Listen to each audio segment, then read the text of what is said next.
الحمد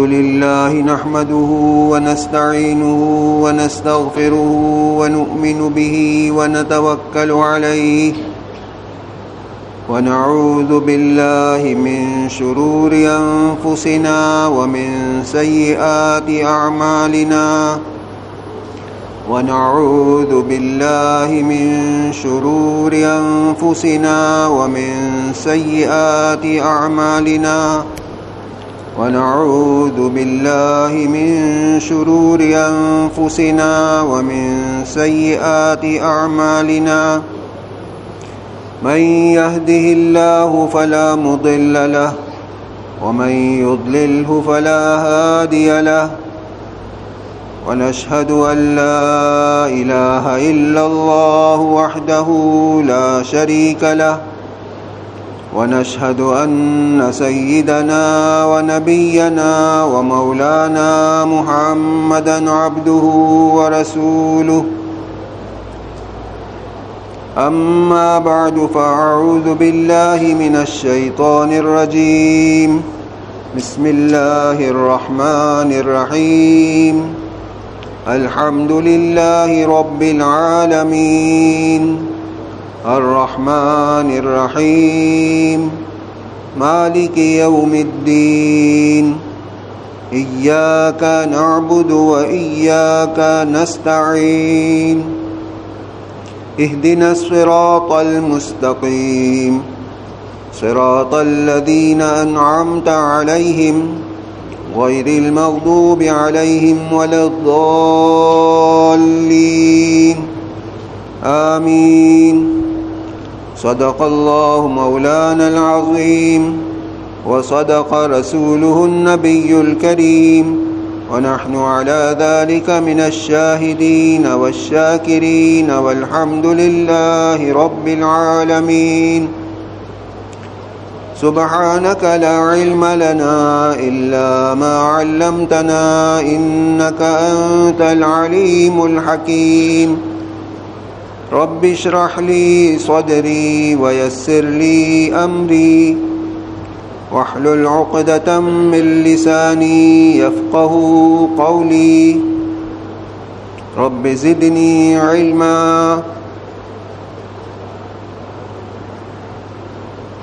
میرے محترم بزرگوں اور بھائیوں،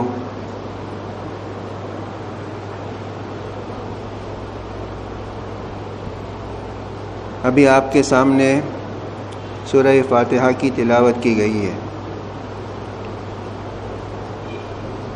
چند باتیں عرض کرنی ہیں۔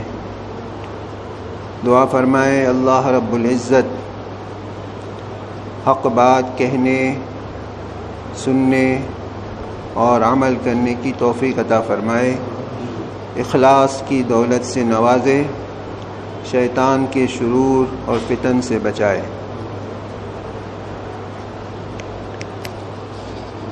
رمضان المبارک سے متعلق سب سے پہلے حضرت مفتی عبدالرؤوف صاحب سخروی دامت برکاتہم کے کتاب سے رمضان المبارک کے معمولات آپ حضرات کے سامنے بیان کرنا چاہتا ہوں۔ نمبر 1، صدق دل سے تمام گناہوں سے توبہ کرنا اور کثرت سے توبہ اور استغفار کا اہتمام رکھنا رمضان المبارک میں۔ نمبر 2، روزہ رکھنے اور تراویح پڑھنے کا پورا اہتمام کرنا، بلا عذر شرعی ترک نہ کرنا۔ نمبر 3، روزے میں آنکھ، کان، ناک، زبان، دل، دماغ اور تمام اعضاء کو ہر گناہ سے بچانے کی پوری کوشش کرنا۔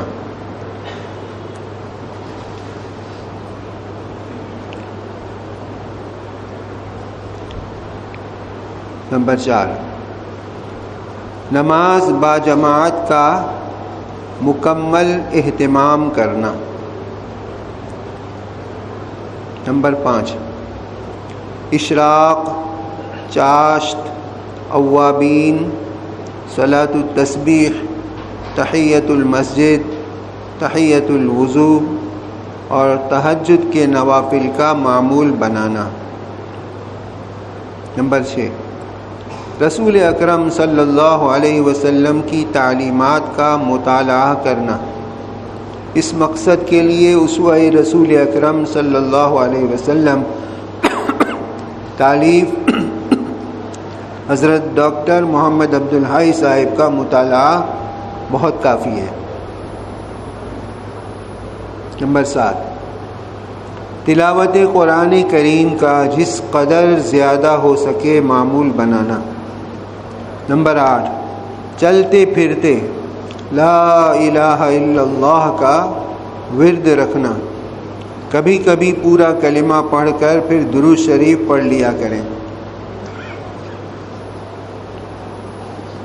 نمبر 9، جنت الفردوس مانگنا اور عذاب دوزخ سے پناہ مانگنا۔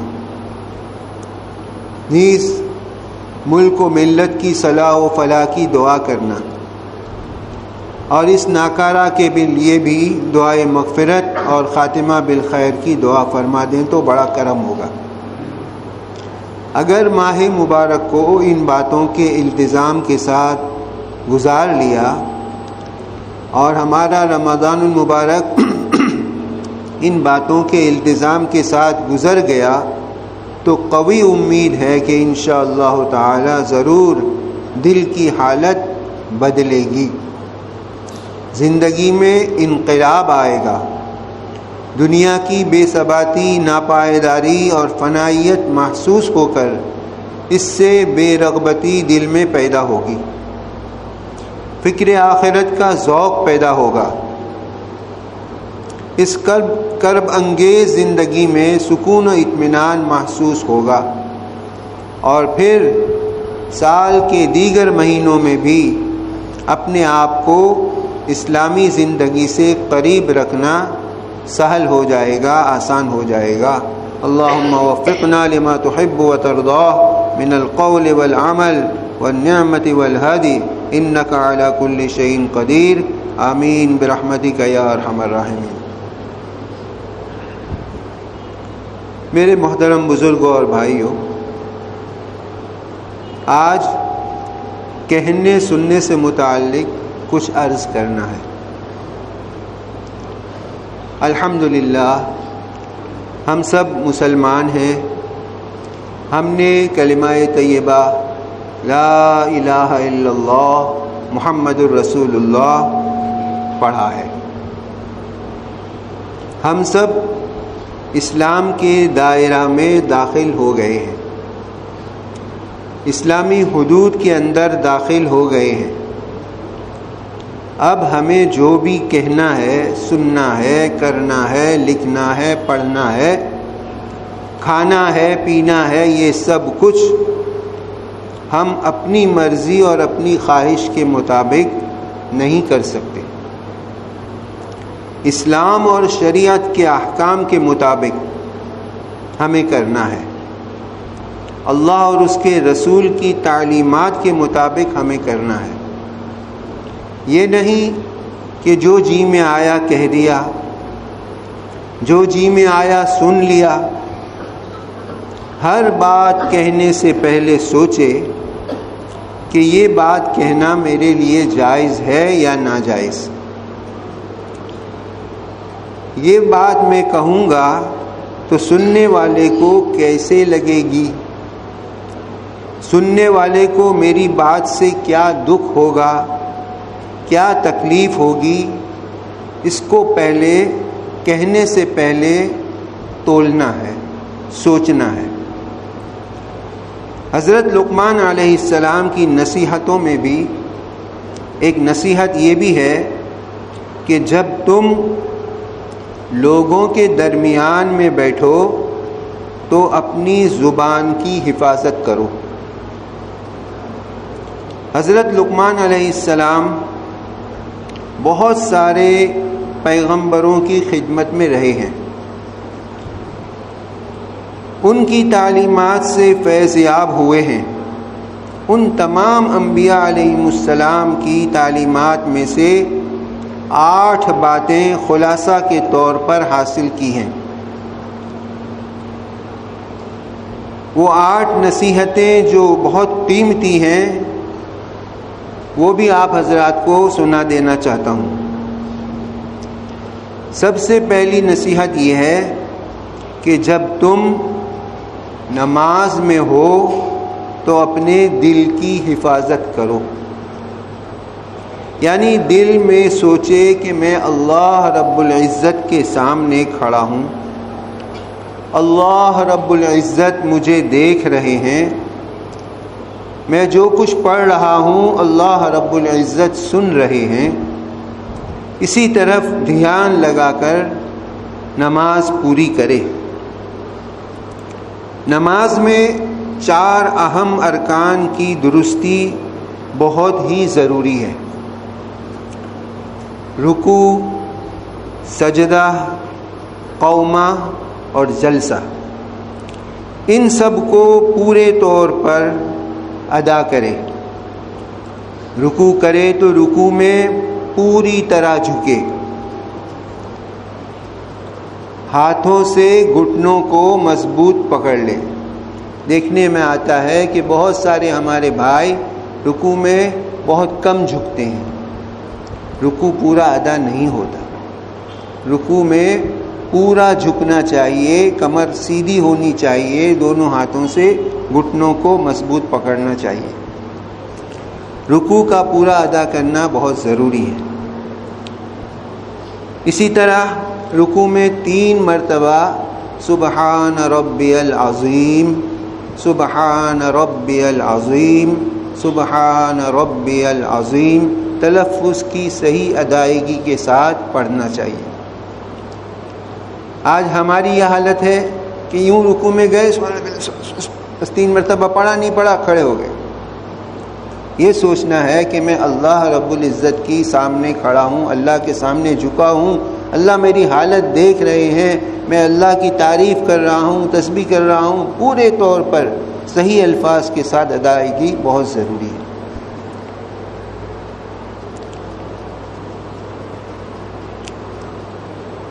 رکوع سے اٹھنے کے بعد پورے طور پر مکمل کھڑے ہونا، اسے قومہ کہتے ہیں۔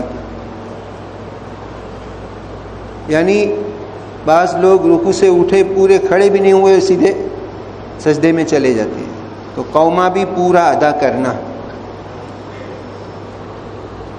اس کے بعد سجدہ کرنا ہے، سجدہ بھی مکمل طور پر پورا ادا ہو۔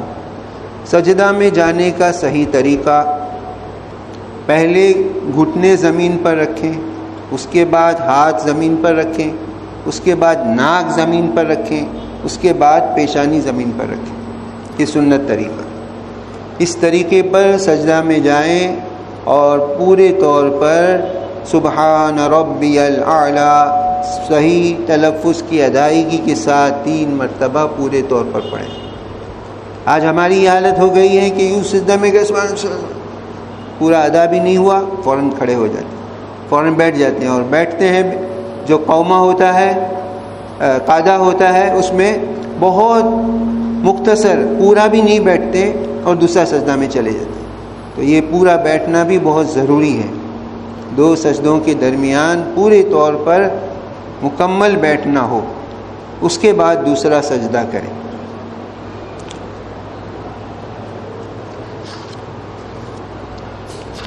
تو میرے محترم بزرگوں اور بھائیوں، رکوع، سجدہ، قومہ اور جلسہ، یہ جو جلسہ ہوتا ہے 2 سجدوں کے درمیان، وہ بھی پورا کریں، اور رکوع بھی پورا ہو، قومہ بھی پورا ہو، جلسہ بھی پورا ہو اور سجدہ بھی پورا ہو۔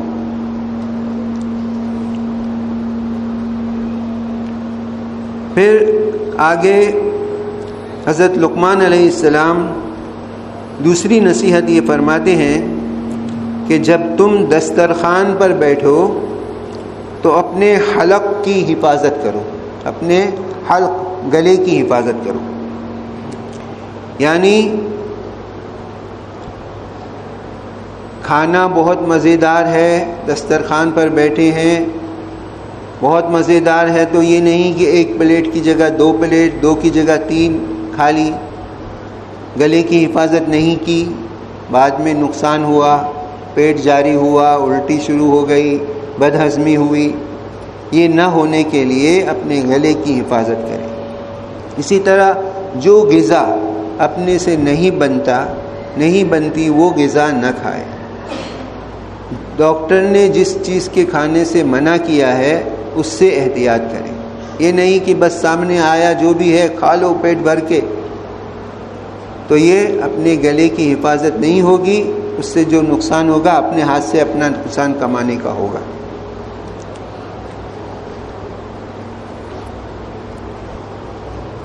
تیسری نصیحت یہ فرمائی کہ جب تم لوگوں کے درمیان بیٹھو تو اپنی زبان کی حفاظت کرو. جو جی میں آیا مت بکو، سنی سنائی بات مت بولو، اپنا راز ظاہر مت کرو، دل دکھانے والی بات مت کرو، وغیرہ وغیرہ. حدیث میں ہے جو چپ رہا اس نے نجات پائی. ایک اور حدیث میں ہے کہ آدمی کے جھوٹا ہونے کے لیے اتنا ہی کافی ہے کہ جو بات سنے بغیر تحقیق کے لوگوں سے بیان کرنا شروع کر دے. آج ہمارا حدیث پر عمل نہیں ہو رہا ہے، اس لیے ہم سوچیں کہ ہمارا کیا حال ہے. جو کوئی بات سنی بغیر تحقیق کے لوگوں سے بیان کرنا شروع کر دی، اور مجلس میں بیٹھے جو دل میں آیا بولنا شروع کر دیا. یہ بات کہاں جائے گی، کیسے لگے گی، اس کو کیا تکلیف ہوگی، کسی کی غیبت ہو جائے گی، کسی پر بہتان ہو جائے گا، ہم نہیں سوچتے. ہمیں اپنی باتوں پر بہت کنٹرول کرنا ہے.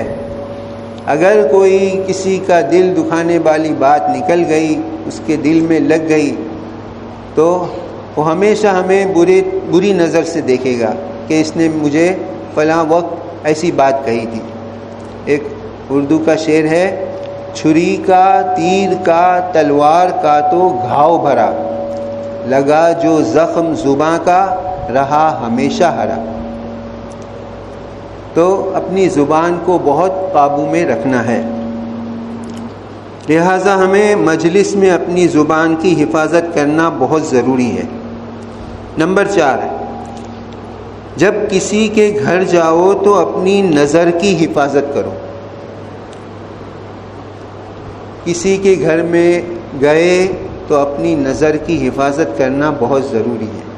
کسی کی ماں، بہن، بیوی، بیٹی، نامحرم پر نظر نہ پڑے. اس کے گھر کی فینسی چیزوں پر نظر نہ پڑے. اس سے اللہ رب العزت کی نعمتوں کی ناقدری ہوگی. اس کے وہاں تو بہت عمدہ چیزیں ہیں، ہمارے پاس نہیں ہیں، تو اللہ کی نعمتوں کی ناقدری ہوگی. اللہ کا شکر ادا کرے، اللہ تعالیٰ نے جو ہمیں دیا ہے الحمدللہ. اپنے سے اوپر والوں کی طرف نظر نہ کرے، اپنے سے نیچے والوں کی طرف نظر کرے. اپنے سے کم درجہ والوں کی طرف نظر کرے، جو راستے میں رہتے ہیں، جو جھونپڑوں میں رہتے ہیں، کچے گھروں میں رہتے ہیں. اس کو دیکھ کر اللہ کا شکر ادا کریں کہ الحمدللہ اللہ رب العزت نے ہمیں بہت اچھی حالت میں رکھا ہے. لئن شکرتم لازیدنکم وَلَئِن كَفَرْتُمْ إِنَّ عَذَابِي لَشَدِيدٌ. اگر تم اللہ کا شکر ادا کرو گے اللہ زیادہ دے گا، اور اگر ناشکری کرو گے تو یاد رکھو میرا عذاب بہت سخت ہے، اللہ کی پکڑ بہت سخت ہے. اس لیے کسی کے گھر جائیں تو اپنی نظر کی حفاظت کریں.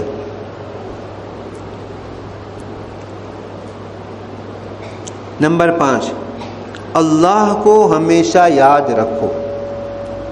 ہمیشہ اللہ کی یاد ہوگی، ہمیشہ ہماری نظروں میں اللہ رہے گا، اللہ کو یاد کرتے رہیں گے، اللہ کا خوف رہے گا، تو ہم غلط کام نہیں کریں گے۔ جو اللہ کے احکامات ہیں اس کو ہم پورا ادا کریں گے۔ اللہ کا خوف، اللہ کا ڈر ہمیشہ ہمارے دلوں میں، ہماری نظروں میں رہنا چاہیے۔ مثال کے طور پر گھر پر ماں باپ ہیں، ماں باپ کے سامنے بچہ غلط کام نہیں کرتا۔ کیوں؟ اس کو ڈر ہے کہ میرا باپ ہے، مجھے دیکھ لے گا، مجھے ڈانٹے گا، مارے گا، میں غلط کام کروں گا، تو باپ کے ڈر سے وہ غلط کام نہیں کرے گا۔ اسی طرح اگر ہم ہمیشہ اللہ کو ہمارے سامنے رکھیں، اللہ کو یاد رکھیں گے، تو ہم غلط کام نہیں کریں گے۔ جو کام بھی ہمیں کرنا ہے، کرتے وقت ہمارے دل میں یہ سوچیں کہ یہ کام میرے لیے جائز ہے، ناجائز ہے، ناجائز ہے، ہم نہیں کریں گے۔ دل تو کہتا ہے کہ کر لو، کوئی نہیں دیکھ رہا ہے، اس وقت یہ سوچے کہ اللہ تو دیکھ رہا ہے۔ ایک واقعہ یاد آیا کہ ایک شخص شکار کے لیے نکلا تھا، وہ کہیں دور نکل گیا،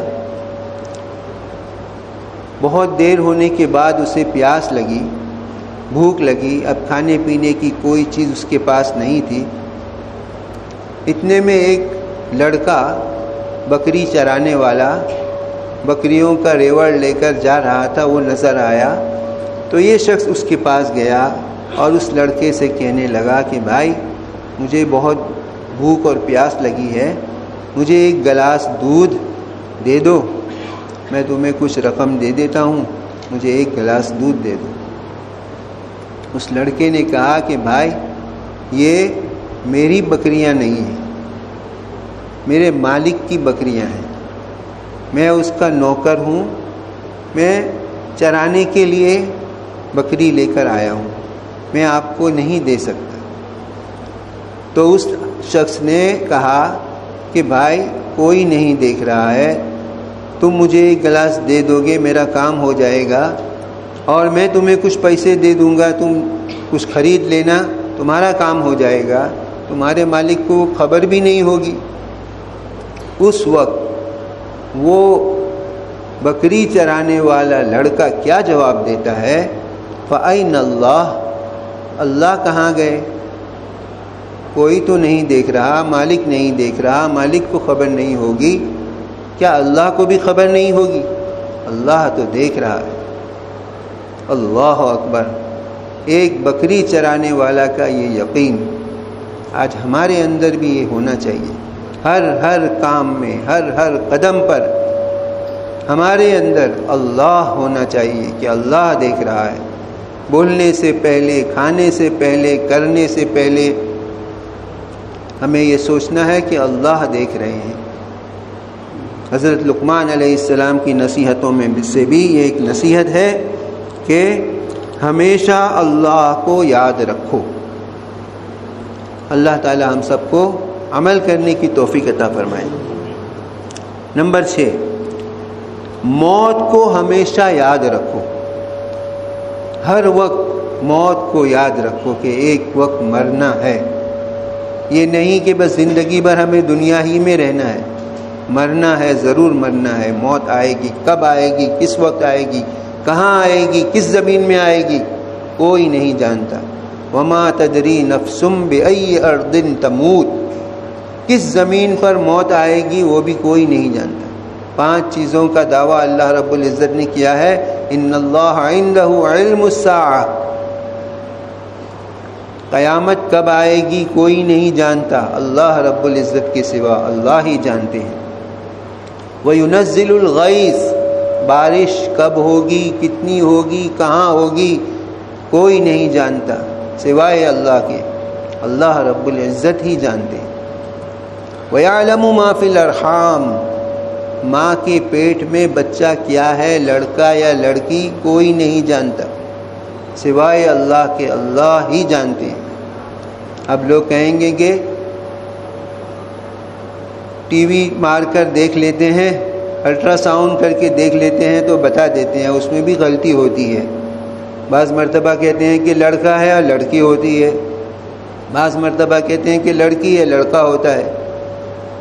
وہ بھی کب کہتے ہیں؟ جب مردانہ عضو پورا بن جاتا ہے اسے دیکھ کر کہتے ہیں، اس سے پہلے کوئی نہیں جانتا۔ اللہ رب العزت نے فرمایا کہ ماں کے پیٹ میں کیا بچہ ہے کوئی نہیں جانتا، اللہ ہی جانتا ہے۔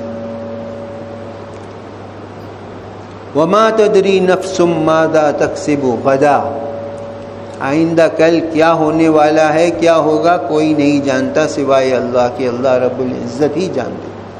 وما تدری نفس بأی ارض تموت، کس زمین پر موت آئے گی کوئی نہیں جانتا۔ زندگی بھر برما میں رہا، کچھ دن کے لیے انڈیا گیا، پاکستان گیا گھومنے کے لیے، کسی بھی ملک میں گیا اور وہاں موت آ گئی۔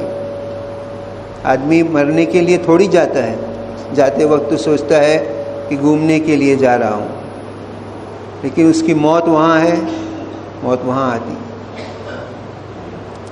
تو موت کو ہمیشہ یاد رکھنا،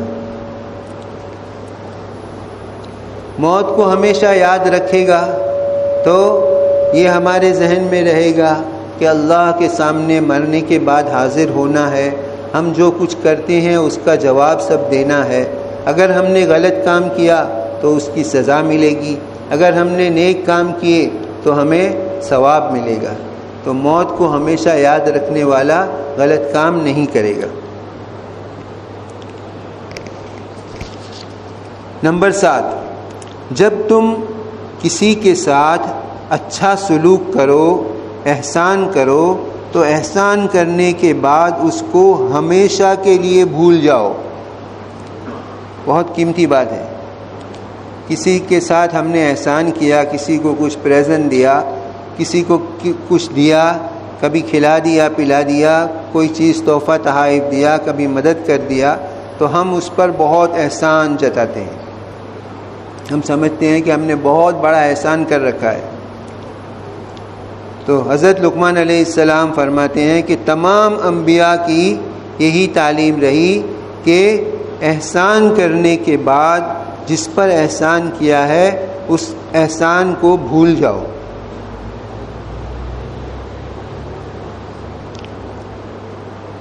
اس پر اس کے سامنے احسان مت جتاؤ۔ جب بھول جائیں گے تو پھر احسان یاد ہی نہیں رہے گا۔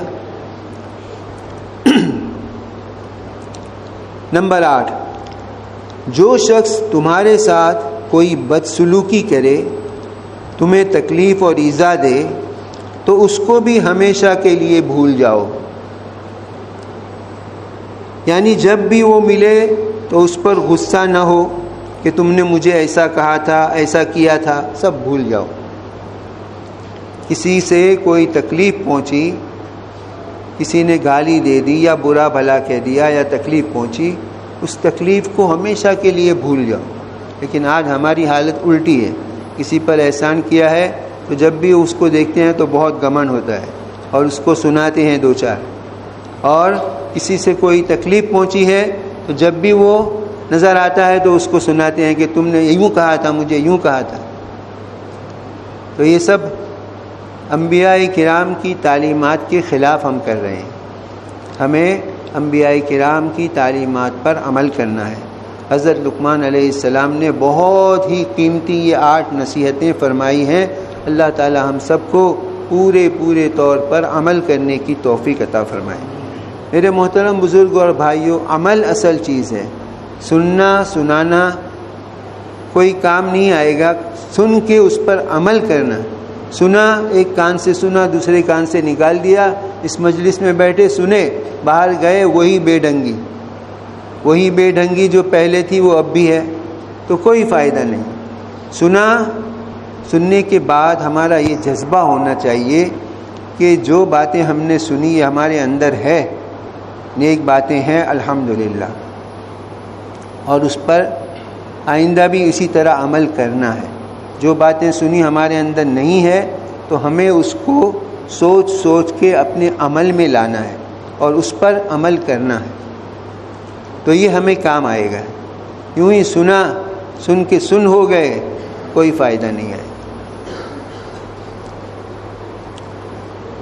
یہ باتیں اسلامی تعلیمات کا نچوڑ اور لب لباب ہے۔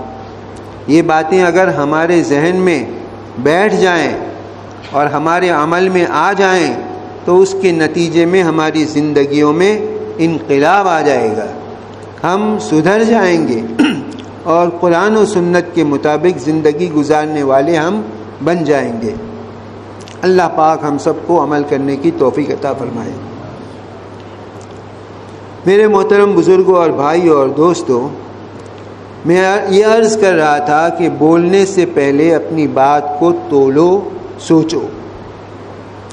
اس طرح ہم کریں گے تو بہت سارے فتنوں سے، گناہوں سے ہم بچ جائیں گے۔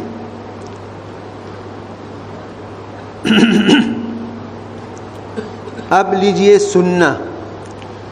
ہم اپنی مرضی کا من مانی نہیں سن سکتے۔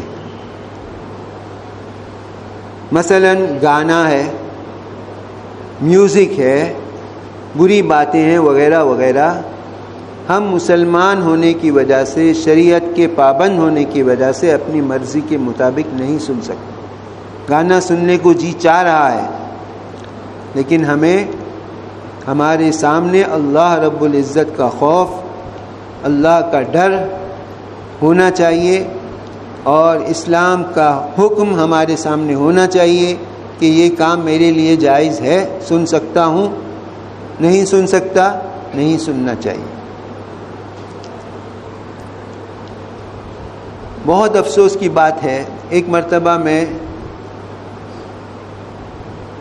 ایک دوست کے وہاں تھا، تو اس کی بیوی اپنے بیٹے سے کہہ رہی ہے کہ بیٹا میرے من پسند کا جو گانا ہے تمہیں پتہ ہے، مجھے اتار کے دینا تاکہ میں سنوں۔ استغفر اللہ۔ جب ماں باپ کے اندر یہ جذبہ ہوگا تو بچوں میں یہ جذبہ نہیں آئے گا۔ ماں باپ کو اپنے بچوں کی تربیت کرنا بہت ضروری ہے۔ ماں باپ سب سے پہلا مدرسہ ہے۔ ماں باپ کو اپنے بچوں کو تعلیم دینا ہے کہ میوزک سننا جائز نہیں ہے، گانا سننا جائز نہیں ہے، اگر بیٹا سنتا ہے تو اس کو بھی روکے اور خود بھی نہ سنے۔ ایک مرتبہ بہت عرصہ پہلے، غالباً رمضان المبارک کا آخری عشرہ تھا، ایک ریکارڈنگ کی دکان میں قرات اتارنے گیا تھا۔ وہاں ایک شخص آیا اور ریکارڈنگ کرنے والے سے کہہ رہا ہے کہ بھائی مجھے اچھے بڑھیا گانا اتار دو، عید کے دن کھولنا ہے، عید کے دن سننا ہے۔ استغفر اللہ۔ عید کے دن تو ہمیں زیادہ عبادت کرنا ہے، 5 نمازوں کی جگہ 6 نماز پڑھنا ہوتا ہے۔ مطلب کہ عید کا دن بہت مبارک ہے، ہمیں عبادت زیادہ کرنا ہے، دوسرے مذہب والوں کی طرح نہیں ہے۔ دوسرے مذہب والوں میں ان کے بڑے دنوں میں گانا، ناچنا، کودنا وغیرہ خرافات ہوتے ہیں۔ اسلام یہ نہیں سکھاتا۔ اسلام ہمیں یہ سکھاتا ہے کہ ہماری مذہبی بڑے دنوں میں، تہواروں میں ہمیں زیادہ عبادت کرنا ہے۔ تو بہت افسوس کی بات ہے کہ لوگ اس سے بہت دور ہیں، اور عید کے دن ناچ گانا، فلمیں دیکھنا، یہ سب ہو رہا ہے۔ آج جو مصیبتیں آ رہی ہیں ہمارے اپنے ہاتھ کی کرتوت سے آ رہی ہیں۔ اللہ تعالی ہم سب کو گناہوں سے بچنے کی توفیق عطا فرمائے۔ ہر قسم کے گناہوں سے اللہ تعالی ہم سب کو بچائے، بچنے کی توفیق عطا فرمائے، اور زیادہ سے زیادہ نیک اعمال کرنے کی توفیق عطا فرمائے۔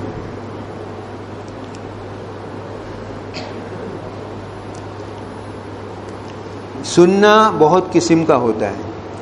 سننے بیٹھتے ہیں تو بعض نکتہ چینی کی نظر سے سننے بیٹھنے ہیں، بعض یوں ہی کسی کو ملنے آئے تھے، وہ بیان میں بیٹھا ہے، اس کے انتظار میں بیٹھ گیا اور یوں ہی سن لیا۔ بعض سننے بیٹھتے ہیں لیکن دماغ کہیں اور ہوتا ہے، مثلا کسی کے کپڑے پر، کسی کی گھڑی پر، یا مسجد کی فینسی چیزوں پر، تو سننا تو ہوا لیکن وہ دل پر اثر نہیں ہوگا۔ سننے کا اصل طریقہ دل کے کان سے سننا، پوری طرح متوجہ ہو کر سننا، وہ دل پر اثر کرتا ہے، دماغ میں بیٹھ جاتا ہے اور کام آتا ہے۔ اسی طرح مدارس میں تعلیم ہوتی ہے تو جو بچے پڑھتے ہیں ان سے میری گزارش ہے کہ جب استاد سکھائے، تعلیم دے، تو پورے طور پر متوجہ ہو کر استاد کی بات کو سنیں۔ اس طرح کرنے پر استاد کی بات ذہن میں بیٹھ جاتی ہے، دل میں اتر جاتی ہے۔ اگر سنتے وقت دماغ کہیں اور ہے، گھر جانا ہے، گھر میں یہ کرنا ہے، وہ کرنا ہے، دماغ باہر ہے، نظر تو استاد پر ہے، ہاتھ سے کوئی چیز پکڑ کر کھیل رہا ہے، یا کسی دوسرے بچے کو دیکھ رہا ہے، دوسری چیزوں کو دیکھ رہا ہے، استاد وہاں بتا رہا ہے، سن رہا ہے لیکن بے توجہی سے سن رہا ہے، تو یہ بات ذہن میں نہیں بیٹھے گی، دل میں نہیں اترے گی اور سبق یاد نہیں ہوگا۔ تو اس لیے سنتے وقت دل کے کانوں سے سننا بھی بہت ضروری ہے۔ بہرحال میرے دوستو بزرگوں، میں یہ عرض کر رہا تھا کہ کہنا سننا یہ ہم اپنی مرضی کے مطابق نہیں کر سکتے، شریعت کے پابند ہیں، شریعت کے حد میں رہ کر ہمیں کہنا ہے، سننا ہے۔ انسانی جذبہ ہے، کسی کو گالی دینا چاہتے ہیں، غصہ آ گیا گالی دینا چاہتے ہیں، تو قرآن میں ہمیں گالی دینے سے منع کیا گیا، ہم گالی نہیں دے سکتے۔ اسی طرح غصہ آ گیا، غصہ ظاہر کرنا چاہتے ہیں، قرآن میں اللہ رب العزت فرماتے ہیں وَالْكَاظِمِينَ الْغَيْظَ وَالْعَافِينَ عَنِ النَّاسِ، غصہ کو پی جانے والے اور لوگوں کو معاف کرنے والے۔ واللہ یحب المحسنین، اللہ رب العزت احسان کرنے والوں کو بہت پسند فرماتے ہیں۔ تو غصہ آ گیا، غصہ کو پی جائیں، لوگوں کو معاف کر دیں، قصور ہے معاف کر دیں۔ اللہ رب العزت بہت ہمارے عمل کو پسند کریں گے۔ ہم سوچیں ہم پر اللہ رب العزت کے کتنے سارے احسانات ہیں، کتنی ساری نعمتیں ہیں، لیکن ہم قدم قدم پر اللہ کی نافرمانیاں کرتے ہیں۔ اللہ رب العزت کا بہت بڑا کرم ہے، اللہ رب العزت فوراً گرفت نہیں فرماتے۔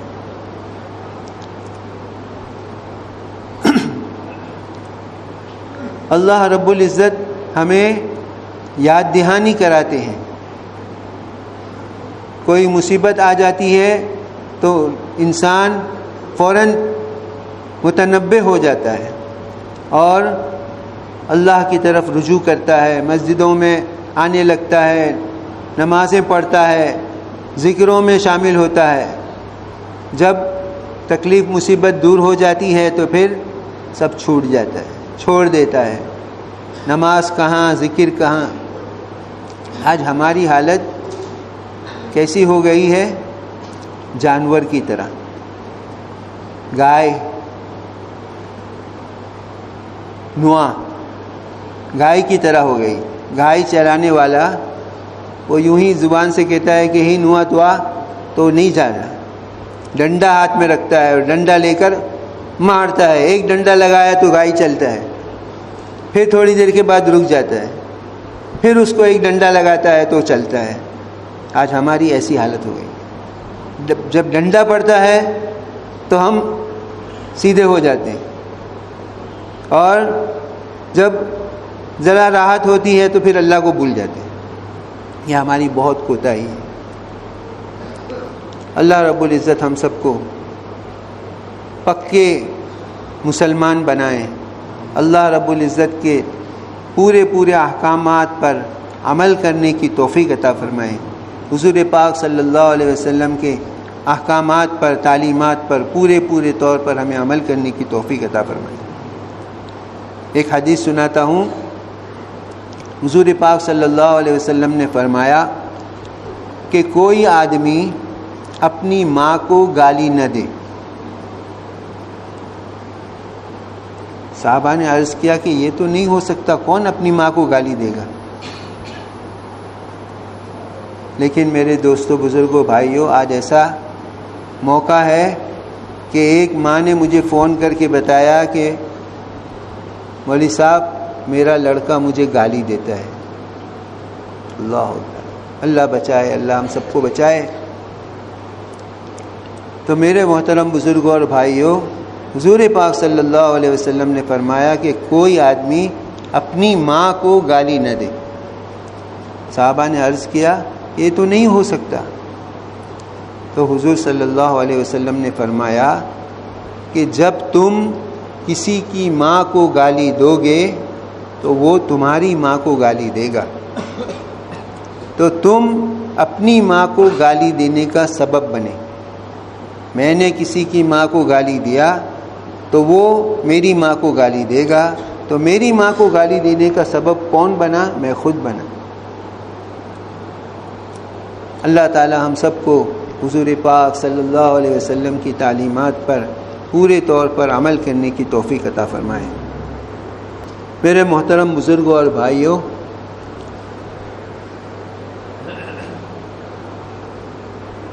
رسول اکرم صلی اللہ علیہ وسلم نے فرمایا کہ سورہ فاتحہ ہر بیماری کی شفا ہے،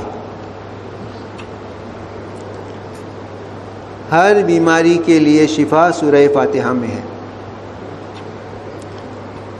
دوسری حدیث ہے، رسول اللہ صلی اللہ علیہ وسلم نے فرمایا کہ قرآن کریم کی سب سورتوں میں عظیم ترین سورت الحمدللہ رب العالمین ہے، سورہ فاتحہ ہے۔ ہر قسم کے مرض اور لا علاج بیماری کے لیے ایک نسخہ کتابوں میں لکھا ہے کہ 3 مرتبہ اللہم صلی علی محمد بعدد کل داء و دواء وبارک وسلم، اللہم صلی علی محمد بعدد کل داء و دواء وبارک وسلم، اللہم صلی علی محمد بعدد کل داء و دواء وبارک وسلم 3 مرتبہ پڑھے، اور سورہ فاتحہ بسم اللہ کے ساتھ 7 مرتبہ پڑھے، اور سورہ اخلاص قل هو اللہ احد بسم اللہ کے ساتھ 3 مرتبہ پڑھے، اور یہی درود شریف 3 مرتبہ پڑھے، پڑھ کر اپنے اوپر دم کرے، پانی پر دم کر کے پیے، انشاءاللہ تعالی اللہ رب العزت بیماری سے شفا عطا فرمائیں گے۔ یقین کے ساتھ، کامل یقین کے ساتھ کریں، انشاءاللہ ضرور شفا ہوگی۔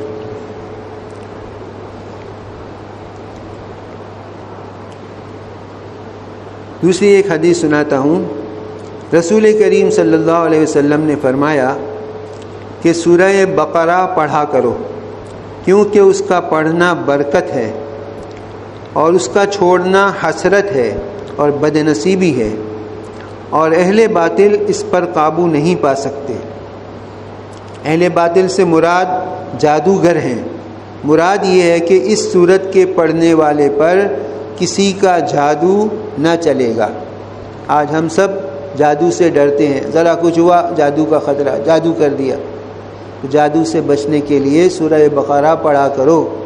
سورہ بقرہ پڑھا کریں گے تو کوئی جادو کرنے والا کتنا بھی جادو کرے اس کا اثر نہیں ہوگا۔ یہ یقین، پورا پکا یقین ہونا چاہیے، یقین کے ساتھ پڑھنا چاہیے۔ یہ نہیں کہ ہوگا نہیں ہوگا، نہیں، پورا یقین کے ساتھ پڑھیں۔ قرآن سے بڑھ کر کوئی چیز نہیں۔ قرآن اللہ رب العزت کا کلام، ہم قرآن پڑھتے ہیں تو اللہ رب العزت سنتے ہیں، پورے تلفظ کی ادائیگی کے صحیح ادائیگی کے ساتھ پڑھنا چاہیے۔ حضرت صلی اللہ علیہ وسلم نے فرمایا کہ جس گھر میں سورہ بقرہ پڑھی جائے شیطان وہاں سے بھاگ جاتا ہے۔ رسول اللہ صلی اللہ علیہ وسلم نے فرمایا کہ سنام القرآن اور ضربۃ القرآن ہے، سنام القرآن اور ضربۃ القرآن ہر چیز کی اعلیٰ اور افضل حصہ کو کہا جاتا ہے۔ اس کی ہر آیت کے نزول کے وقت 80 فرشتے اس کے جلوں میں نازل ہوئے ہیں۔ حضرت ابو ہریرہ رضی اللہ تعالیٰ عنہ کی ایک حدیث میں ہے کہ اس صورت میں ایک آیت ایسی ہے جو تمام قرآن میں اشرف اور افضل ہے، وہ آیت الکرسی ہے۔ حضرت عبداللہ ابن مسعود رضی اللہ تعالیٰ عنہ نے فرمایا کہ سورہ بقرہ کی 10 آیتیں ایسی ہیں کہ اگر کوئی شخص ان کو رات میں پڑھ لے تو اس رات کو جن شیطان گھر میں داخل نہیں ہوگا، اور اس کو اور اس کے اہل و عیال کو اس رات میں کوئی آفت، بیماری، رنج اور غم وغیرہ ناگوار چیز پیش نہیں آئے گی۔ اور اگر یہ آیتیں کسی مجنون پر پڑھی جائیں تو اس کو افاقہ ہو جائے گا۔ وہ 10 آیتیں یہ ہیں۔ سورہ بقرہ کی شروع کی 4 آیتیں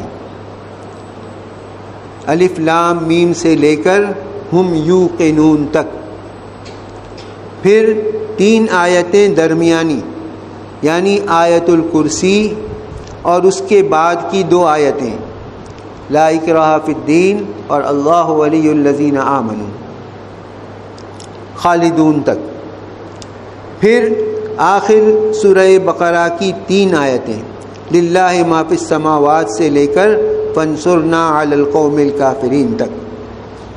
کتنی قیمتی چیزیں حضور صلی اللہ علیہ وسلم نے بتائی ہیں۔ ہمیں چاہیے کہ ہم روزانہ سوتے وقت خود بھی پڑھیں، اپنے بچوں کو بھی پڑھنے کی نصیحت کریں، یاد کریں، یاد کرائیں۔ قرآن کریم کا ایک ایک لفظ پڑھنے پر 10 ثواب ملتا ہے، تو ثواب پر ثواب ملے گا، اور اللہ رب العزت جنوں سے، شیطانوں سے حفاظت فرمائیں گے ہمارے گھروں کی، اور ہر قسم کی بیماری، رنج و غم وغیرہ ناگوار چیزوں سے ہماری حفاظت فرمائیں گے۔ اللہ رب العزت ہم سب کو عمل کرنے کی توفیق عطا فرمائے۔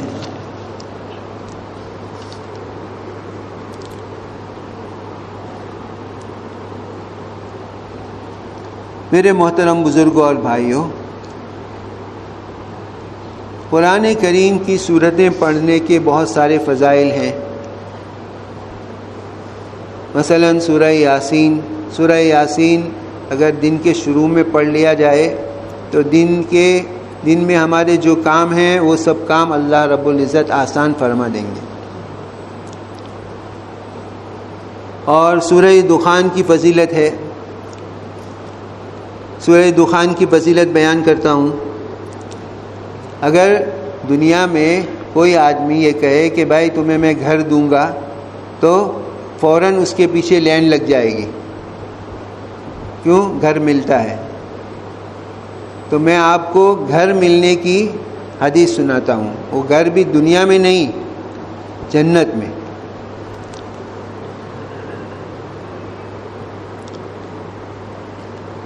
سورہ دخان، حضرت ابو ہریرہ رضی اللہ تعالیٰ عنہ سے روایت ہے کہ رسول اللہ صلی اللہ علیہ وسلم نے فرمایا، جو شخص جمعہ کی رات میں سورہ دخان پڑھ لے تو صبح کو اس کے گناہ معاف ہو چکے ہوں گے۔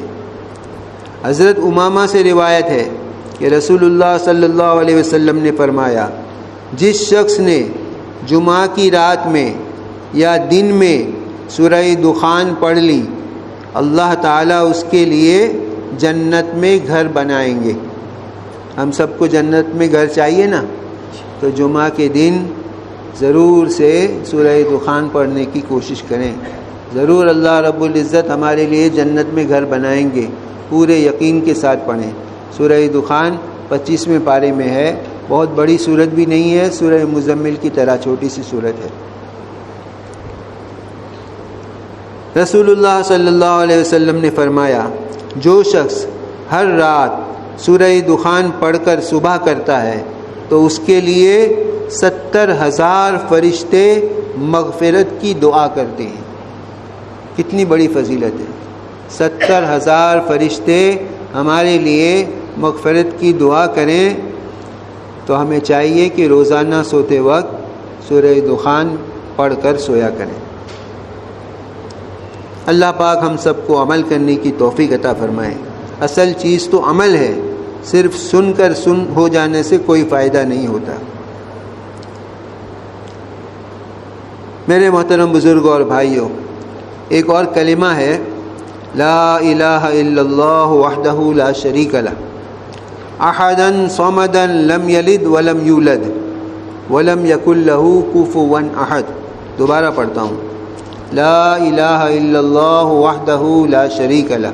یہاں تک تو چوتھا کلمہ ہے، بچپن سے پڑھتے آئے، سب کو یاد ہوگا۔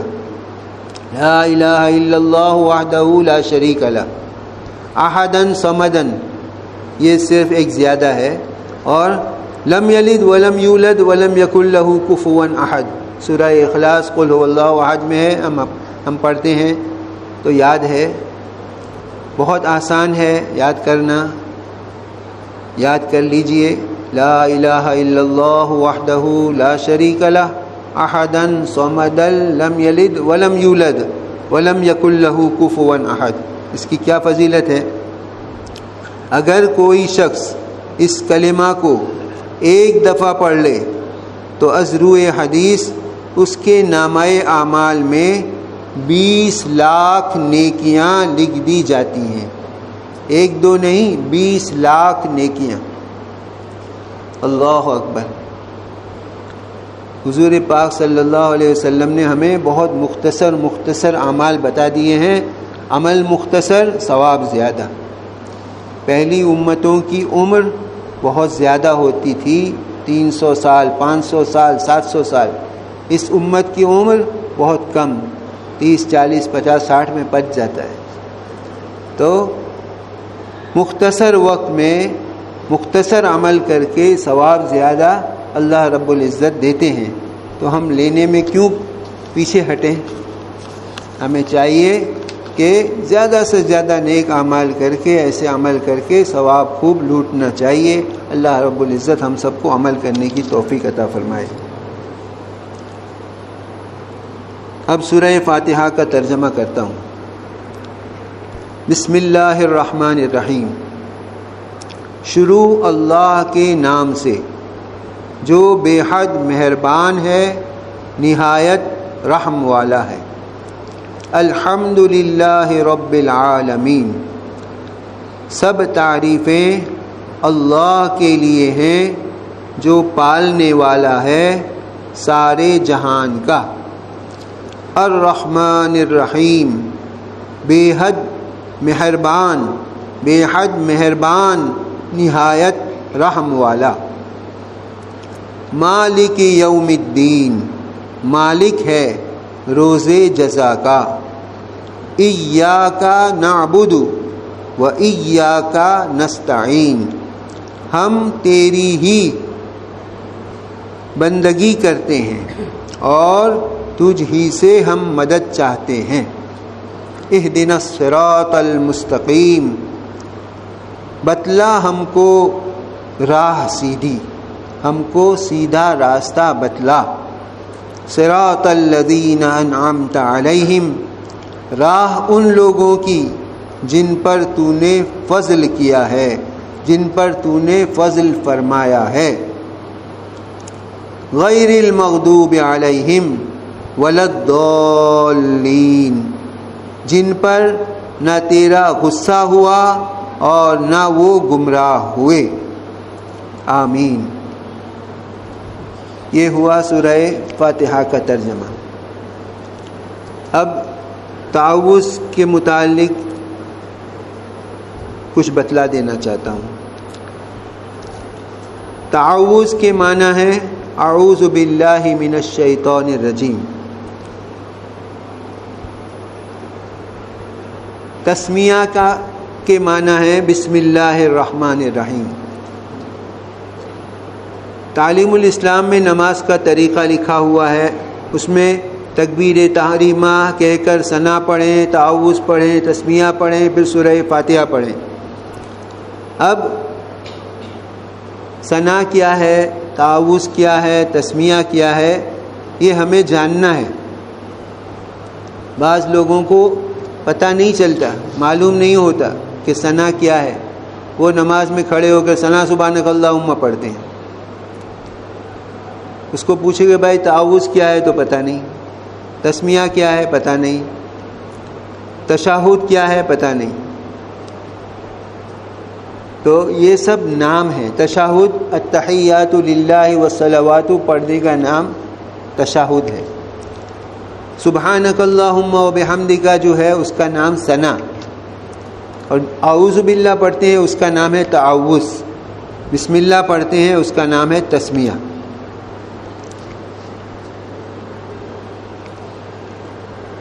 تعوذ کا مسئلہ. اعوذ باللہ من الشیطان الرجیم پڑھنا قرآن کریم میں ارشاد ہے فَإِذَا قَرَأْتَ الْقُرْآنَ فَاسْتَعِذْ بِاللَّهِ مِنَ الشَّيْطَانِ الرَّجِيمِ. یعنی جب تم قرآن کی تلاوت کرو تو اللہ سے پناہ مانگو شیطان مردود سے. قرأت قرآن سے پہلے تعوذ پڑھنا باجماع امت سنت ہے، خواہ تلاوت نماز کے اندر ہو یا خارج نماز. تعوذ پڑھنا تلاوت قرآن کے ساتھ مخصوص ہے. علاوہ تلاوت کے دوسرے کاموں کے شروع میں صرف بسم اللہ پڑھی جائے. تعوذ یعنی اعوذ باللہ پڑھنا مسنون نہیں ہے. کوئی بھی کام شروع کریں تو بسم اللہ الرحمن الرحیم کہہ کر شروع کریں. ہر کام کے شروع میں بسم اللہ پڑھنے کا حکم ہے. قرآن پڑھنے کے وقت اعوذ باللہ من الشیطان الرجیم اور بسم اللہ الرحمن الرحیم پڑھنے کا حکم ہے. جو کچھ کہا گیا سنا گیا، اللہ رب العزت ہم سب کو عمل کرنے کی توفیق عطا فرمائے. ہمارے اندر اللہ رب العزت اخلاص کی دولت نصیب فرمائے، اور جو احکامات اللہ رب العزت نے ہمیں دیے ہیں ان سب پر پورے طور پر ہمیں عمل کرنے کی توفیق عطا فرمائے. جن جن باتوں سے ہمیں روکا گیا ہے اللہ تعالی ہم سب کو ان سب سے بچنے کی توفیق عطا فرمائے. وآخر دعوانا الحمد للہ رب العالمین والعاقبۃ للمتقین والصلاة والسلام علی رسولہ سیدنا محمد وآلہ واصحابہ اجمعین. اللهم صل على سيدنا محمد وعلى آل سيدنا محمد وبارك وسلم. ربنا آتنا في الدنيا حسنة وفي الآخرة حسنة وقنا عذاب النار. ربنا ظلمنا أنفسنا وإن لم تغفر لنا وترحمنا لنكونن من الخاسرين. رب اغفر وارحم وأنت خير الراحمين. اللهم إنا نسألك رضاك والجنة ونعوذ بك من سخطك والنار. اللهم اعتق رقابنا ورقاب آبائنا وأمهاتنا من النار. اللهم إنا نسألك من خير ما سألك منه نبيك محمد صلى الله عليه وسلم ونعوذ بك من شر ما استعاذك منه نبيك محمد صلى الله عليه وسلم. أنت المستعان وعليك البلاغ ولا حول ولا قوة إلا بالله العلي العظيم. وصلی اللہ تعالی علی خیر خلقہ سیدنا محمد وآلہ واصحابہ اجمعین برحمتک یا ارحم الراحمین.